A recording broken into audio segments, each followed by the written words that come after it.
AM 1240 and 95.3 FM WJON. I'm joined by Jim Souhan, Star Tribune sports columnist. And Jim, today is brought to you by the Green Mill in downtown St. Cloud. Good morning, Jim. Good morning, Jay. All right, so let's talk about that Viking win. They knock off the Giants in the Meadowlands in New Jersey yesterday. Your thoughts on that Viking opening season victory? Well, it was impressive, and it checked a lot of boxes of what if you're a Vikings fan, what you wanted to see. You wanted to see Darnold in control of the offense, making some throws with, an arm that was talented enough to get him drafted high in the draft a long time ago. You want to see the newcomers thrive. Aaron Jones did. Van Ginkel did. The secondary played well. And so, really, almost everything went right. Part of that, the reason it went right is the Giants look helpless right now. They don't have a running game. They only have one good receiver, and the Vikings did a good job on them. Daniel Jones looks lost. They don't have, they have a pretty good defensive front. They don't really have much else than that. So the Giants look like they're going to be one of the worst teams in football. So the Vikings played well, and now things get a little more difficult. So you talked about the newcomers, Sam Darnold at quarterback, Aaron Jones at running back. They certainly stood up pretty good. Is the Giants' defense awful? We know their offense looks really bad. Is the defense also bad? The defensive front is pretty good. Dexter Lawrence is a great player, and he made a couple of plays yesterday, including hitting Darnold on the pass that was intercepted. He had a big sack early. But, really, other than that, the Vikings, he made a couple plays. The Vikings didn't let him wreck the game the way they did during the playoff game a couple of years ago. Other than that, the Giants just don't have much, and they don't look like they're well coached, and they don't look like they believe in what they're doing. How about the interception by Van Ginkel? Great play, and he also did that to Sam Darnold in one of the open practices in training camp. He's got a great sense of feel for the game. That's an almost impossible play. So pass rush upfield, react to a ball being thrown 80 miles an hour right at your face, and to make a play on it, catch it, and return it. That is some rare athletic ability there. So he looked great. Grenard didn't make a lot of plays, but I thought he was in the right area a lot. And what they have to hope is, and what happened yesterday, is that they went from having one great pass rusher to having three really good pass rushers, one of whom, a couple who could be great, in Turner, Van Ginkel, and Grenard. And again, against a bad team yesterday, it looked great. Jim, how did they handle the corners? Did you just put Gilmore on one side? Did he follow Neighbors? How did they do that? I thought they mixed it up. I think Flores is going to mix things up. I saw times last night, just like last year, where he had one down lineman and five safeties. We saw all kinds of different mixes. So it's not like he just throws one defense out there. I thought Gilmore was on Neighbors early and did a good job. The one big play Neighbors made was when Shaq Griffin passed him off in his zone concept and nobody picked him up. But I thought the corners looked good. Again, against a bad team, the corners look good. This will be a completely different test with Debo, Ayuk, and Kittle coming to town on Sunday. How about injuries? Jordan Addison left the game early. Is this significant? It didn't sound either horrible or great. It was bad enough that he walked off the field. It's the opposite ankle that he was having trouble with in training camp. Andrew Kramer from our paper tried to talk to him as he left the locker room yesterday. He didn't want to talk. So I don't think it's nothing, but he was walking without a walking boot or anything else, which probably also indicates it's not something suits completely long-term. Any other injuries of note? Not really. They came out of the game pretty healthy, which is a really good sign. I don't think so. And obviously, I think they came out really healthy. Jim, some other notes yesterday. The Lions won. They came from behind to knock off the Rams last night. We had the Bears end up winning largely because of their defense. Your thoughts on those two teams from the division picking up wins yesterday? Again, if you want to overreact to 1 week, and why not? Why don't we? Really good week for the Vikings. The Lions looked good, but not unbeatable. The Bears probably should have lost, and Caleb Williams did not look good in the passing game. And the Packers lost their quarterback for a month. And Jordan Love might or might not be back in time for the Vikings trip to Green Bay at the end of September. So, honestly, great week one went almost as well as you could have imagined for the Vikings. And let's go back to one player we haven't really highlighted too much. I thought you saw yesterday why Aaron Jones is such a great player, why he's such an underrated player. He just knows how to find the yards. He's very intelligent, has great instincts about running, setting up defenders for cuts. That touchdown play, there are two defenders right there to make the play on him. He dips inside, freezes them, and then beats them to the corner. That's something Packer and Viking fans have seen a lot of in his career. And he's getting up there in age, but yet that speed seems like that's the one thing that kind of leaves a running back, but he hasn't lost that. Well, he has football speed. He's like Justin Jefferson, Chris Carter, people like that.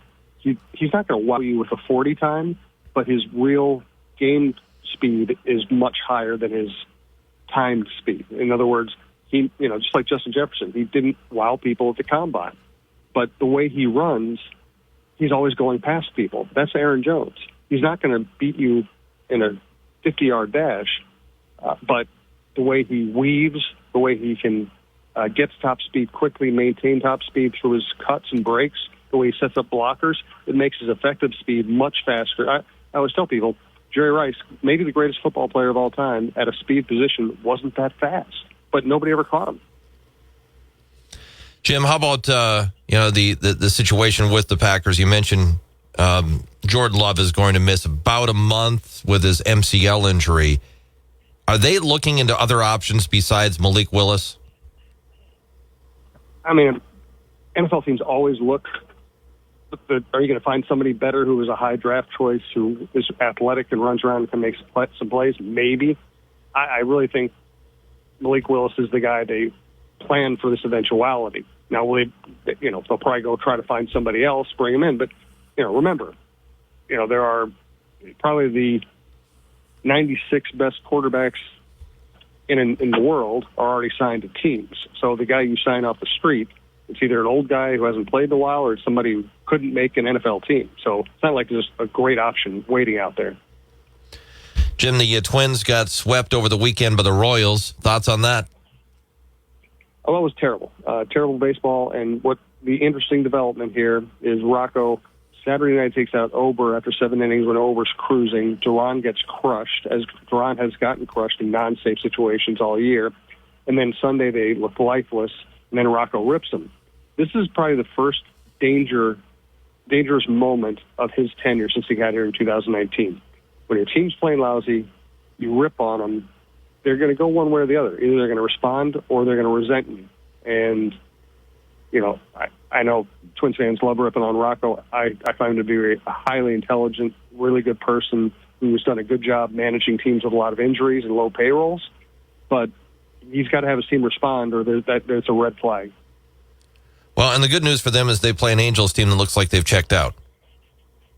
Right. I mean, they really should have a very good homestand. If they do, they're going to be a wild card team, and they could even have a healthy roster by the time you get to the playoffs. But those are all ifs at this moment. Yeah. Any updates on the injured players like Correa, Buxton?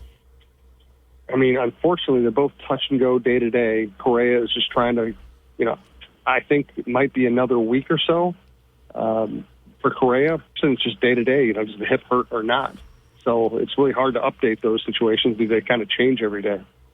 And it looks like Royce Lewis is just fighting through something. I mean, he's not moving like he normally does. No, he's dealing with a groin injury that isn't bad enough to take him out of the lineup, but does require some rest and a lot of rehab. He also, because of his many injuries throughout the course of his career, he's just never played every day for this long of a stretch before. And it looks like it's wearing him down physically and mentally. And we all know what a great personality he is. Now he just does not. I think he's a little shocked that he's in this long of a slump. I just don't think he envisioned that being a possibility. Jim, the Minnesota Lynx won a game against Indiana Friday. Then they knocked off the Mystics yesterday. They're 26-9. Thoughts on them? They are playing as well as the championship Lynx teams play. They're not as talented. I don't know if they're going to match up well with teams in the playoffs, but this has been a stunning success. This is an amazing story. They have one star and a bunch of nice players, and they're playing, and it looks like they're going to get the second seed. I mean, they still got a couple tough games coming up here that'll determine that, but they put themselves in position to be the number 2 seed in a completely stacked league. I did not see this coming. Jim, any reaction to the Gophers' 48-0 win over Rhode Island Saturday? They did what they had to do. They got Darius Taylor back. They mixed some people in. They had Brosmer feel a little more comfortable. They beat up an undermanned team. It's about what you should expect a decent team to do against Rhode Island. Is Nevada a tough opponent they have coming up on Saturday? Better than Rhode Island, but not good. I wanted to circle back to the NFL for a couple of things. Kirk Cousins' debut with the Falcons. They lose to the Steelers. He had a terrible game. He looked horrible. He threw a big interception late, did not look comfortable. And, so often we see this, right? Falcons probably had the best offseason of any team in the NFL. That doesn't mean they're going to be good. It's a hard, complicated sport. You need cohesiveness, and they looked like they had never met each other yesterday. 49ers are going to play against the Jets tonight on Monday Night Football. Aaron Rodgers is back playing. The game's in San Francisco. This is the Vikings' next opponent. Thoughts on tonight's game? Well, it's a good break for the Vikings. They're playing on Sunday, relatively short flight. The 49ers, have a long flight after a Monday night game. So, if those things matter, and sometimes they matter a little bit, that's an advantage to the Vikings. I'm just fascinated, see what Aaron Rodgers does. 2 years ago, he was really not great. Last year, he gets hurt and missed his entire season, and now he is coming back to a very talented team that expects him to take them deep into the playoffs. Is he up for it at this age? I don't know. I have no idea what to expect from him. And the 49ers had a lot of drama in the offseason. Trent Williams, Brandon Ayuk wanting new contracts, getting new contracts. Again, a team with high expectations was frustrated they haven't won a Super Bowl. So there's a lot on the table tonight. All right, Jim, what do you got in your podcast? Full slate is up. Mike Grimm on the Gophers, Randy Shaver on high school football, Chin Music with Roy and LaBelle, Russo, LaPanta, Kevin Gord, Jeff Diamond on the Vikings, the Viking Update Show. We've got a ton of good stuff up. And the Don Mitchell Show. Check it all out at talknorth.com. All right, Jim, safe travels. We'll talk to you again tomorrow. Thank you, Jed. That's Jim Souhan, Star Tribune sports columnist, joining us every weekday morning at this time. Follow him on Twitter at SouhanStrib. Check out his latest column in Star Tribune or his podcasts at talknorth.com. Jim, once again today, is brought to you by the Green Mill in downtown St. Cloud.